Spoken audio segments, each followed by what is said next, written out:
Magandang araw po, welcome po sa aking channel, Love9 TV.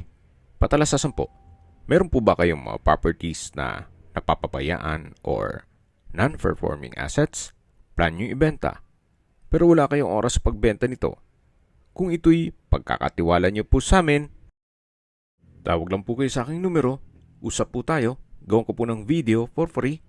Yes, libre po, wala po kayong babayaran. Tutulungan pa namin kayong mabenta ang inyong property. Kami na po bala sa marketing, sa boosting or paid ads, even sa tripping, hindi na po kayo mapapagod sa pag-entertain ng mga buyers. Kami na po bala sa lahat. Tawag lang po kayo.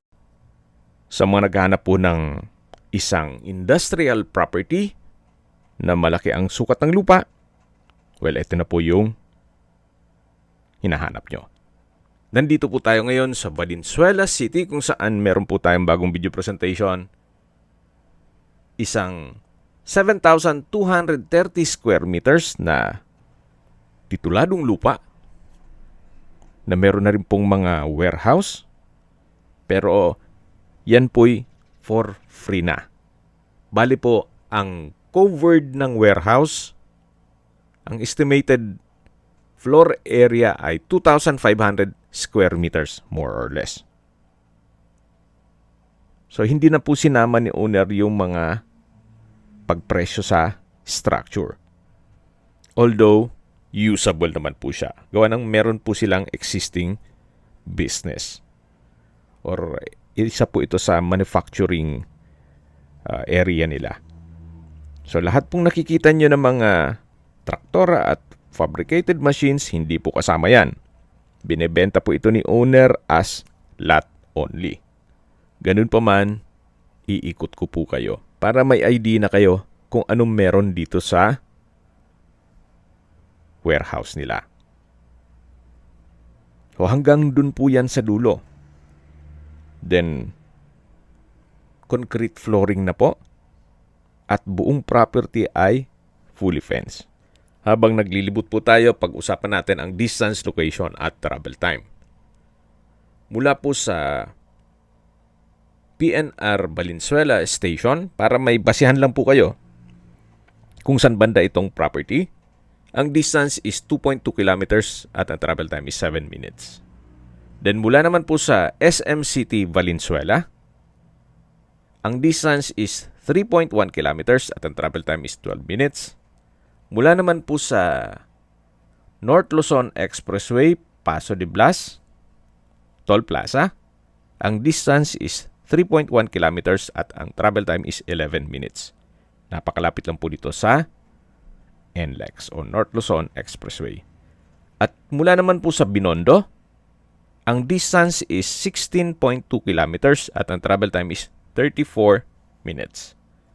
Mula naman po sa Quezon City, ang distance is 12.9 kilometers at ang travel time is 28 minutes. Mula naman po sa Makati, ang distance is 26.8 kilometers at ang travel time is 51 minutes. Kung manggagaling naman po sa Pasay or sa airport, ang distance is 31.5 kilometers at ang travel time is 44 minutes. Nasa dulong parte na po tayo ng property kung saan may mga covered area pa rin po. At hindi po yan tatanggalin ni owner. Para kung sakali man na kailangan nyo, well, konting renovation lang, ay pwede na po kayong mag-operate ng inyong business. Okay, sa presyo na po tayo. Binebenta po ito ni owner below market value. Ang market value po dito ay 45,000 per square meter. Pataas na po yan. Pero si owner is selling this property for only 37,000 pesos per square meter. Opo, kaya grab nyo na yung opportunity habang mura pa po nila binebenta ito. Sa mga nag-skip po ng video, summarize ko lang po. Ito pong property or industrial property ay nasa Valenzuela City. May total lot area po ito na 7,230 square meters. Ito po'y titulado, kaya wala po kayong maging problema sa documentation o sa transfer ng title. Ang estimated covered floor area o yung buong covered ng warehouse pati workplace ay 2,500 square meters more or less. Meron na po siyang office, then garahe, at kung ano man po ang nakikita niyong mga machineries ay hindi po kasama. Tatanggalin po yan, pero itong structure ay kasama na po sa bentahan. Ito po yung pinakamalaking structure na kung saan pwede naman po kayong magnegosyo ng warehousing or paupahan nyo po ito para ito'y maging income generating kung sakaling gusto nyo lang mag-invest sa isang industrial property.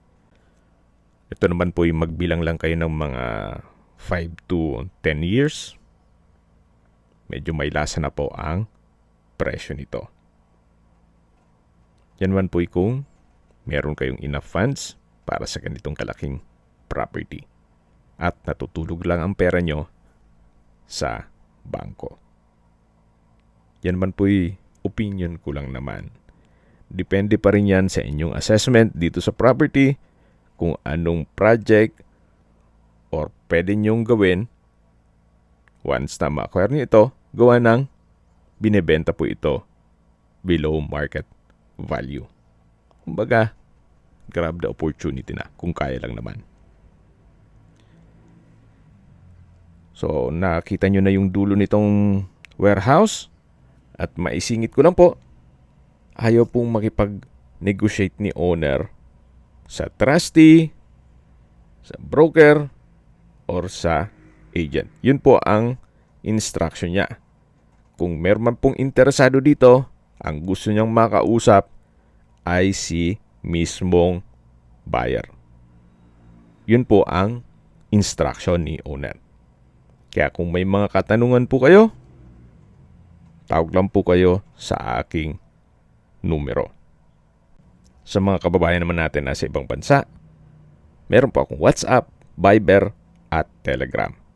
Same number lang po, 0917-316-3399.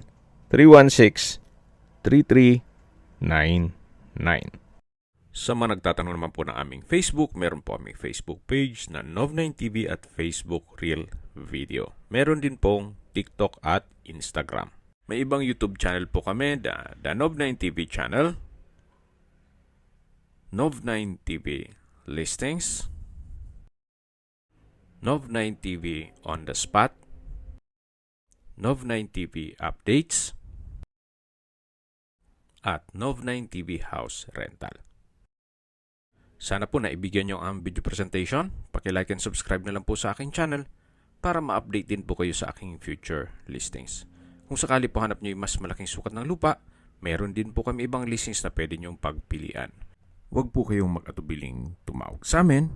Then, let us know your budget para malaman namin kung anong property pwede naming ilog sa inyo. Sa lahat pong viewers, subscriber at nagtiwala po sa amin, salamat po sa suporta. Ingat po kayo lagi at yung pamilya. Maraming salamat po.